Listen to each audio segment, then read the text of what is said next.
happy holidays everybody. This is of course Sugishogun here, and today I'm gonna be probably doing my second last video of the year, which will be my season 1 review of Gachiakuta. Hopefully I did some justice for the pronunciation, as they never actually say that word within the anime. So this initially premiered back in the summer 2025 season. It ran for 24 episodes, and for me personally it might have been just the best anime of the summer season altogether. Clevatage would be close second in my opinion, and it also is my contender for the anime of the year. But it needs to be said that I have not watched every single anime this year, as I've been extremely busy, so I'm catching up with some of the stuff that has aired this year, so my opinion on that might definitely change throughout time.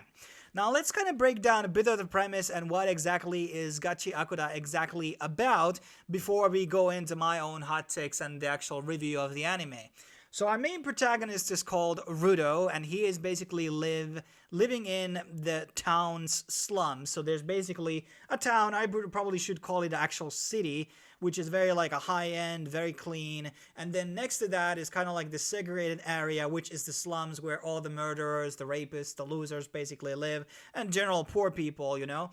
And Rudo is basically now and then basically sneaking in to the actual city, and in there he is basically scavenging for garbage. Okay, like the garbage is a big theme of this whole anime, and he's going into these, garbage trucks and, garbage piles and trying to find like valuable items which he would later like restore.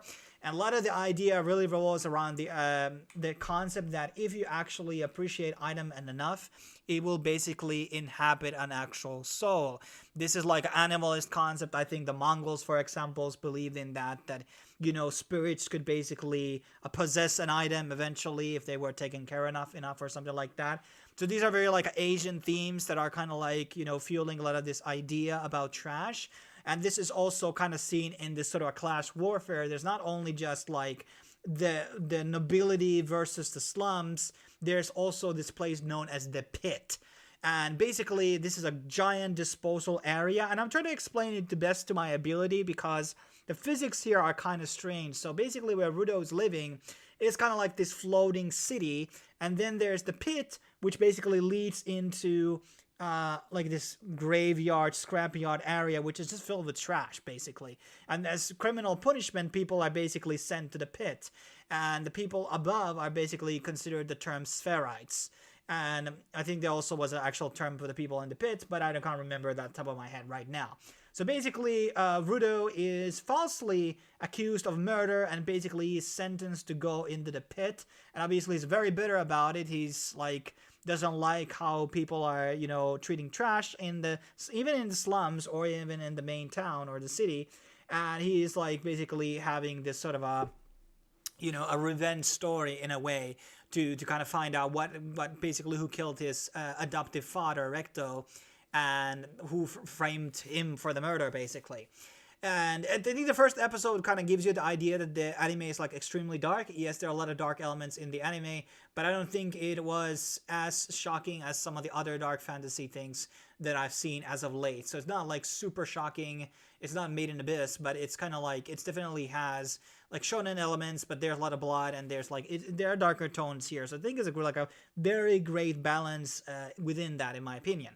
Now, basically, once he gets in the pit, he meets these people inside him, and basically learns that some of these trash items actually have special abilities. And he meets this group of cleaners. One of the guys that meets in the beginning is called Enjin. He's one of the cleaners, and they have basically these vital instruments, which are basically parts of trash, which have now basically have the ability to become these special weapons with special abilities.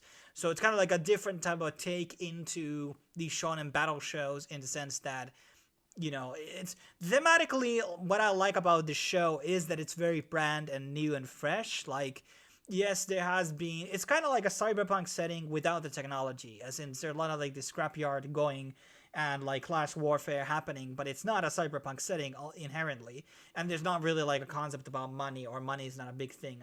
Technically there's no money in the pit, so to speak. And a lot of there's obviously a lot of mysteries and a bit of mythology also behind the world and everything like that. But that is like a lot of the things we don't know even after the season 1. So that's what I kind of like about also. There's a good build up about the world's history and what's going on there. And it's just generally like very, very interesting.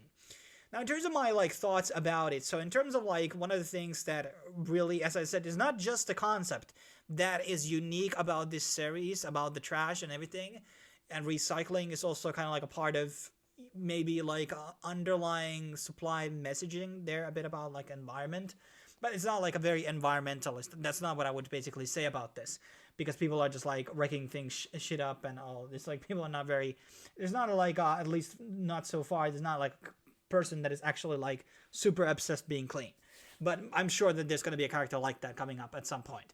But it's also the art style. The art style kind of reminds me vaguely about like Soul Eater, perhaps. Like it has very like distinctive drawn lines, and there's a lot of spikiness in the designs. The characters look completely unique, and also maybe the world ends with you, kind of also that type of style is, I see a bit of that too. It's kind of a mix of those two. So I like the art style as it's very different, and Bones did a really good animation on it. And it's just like very high-end animation altogether. The backgrounds are good, the movement are good. I don't think there was anything really that was poorly done throughout the show. There's some small, brief 3D elements, and those are also done very well in a blended way where it looks really good alongside with the 2D. Now, in terms of, we already kind of discussed about the premise and the story. I think the world is interesting. That's a very important part about any type of a shonen show, which is about fighting. It's not just about the fights, it's also about interesting characters, the lore, the mystery, the mythology, and there's a lot of that in, and there's a lot of questions. I think the world is gradually being opened up. I don't think there was any pacing issues. I think we had kind of like, maybe we had the introduction arc, and then we had maybe the last remaining 12 episodes could be considered arc as well, or maybe that was like 9 episodes or something like that. So we had a good pacing on the show. There was nothing like filler or anything like that. I think the beginning might have been at some points kind of slow, but it was built up and it was introducing new characters, and all of them also had their own backstories and things like that.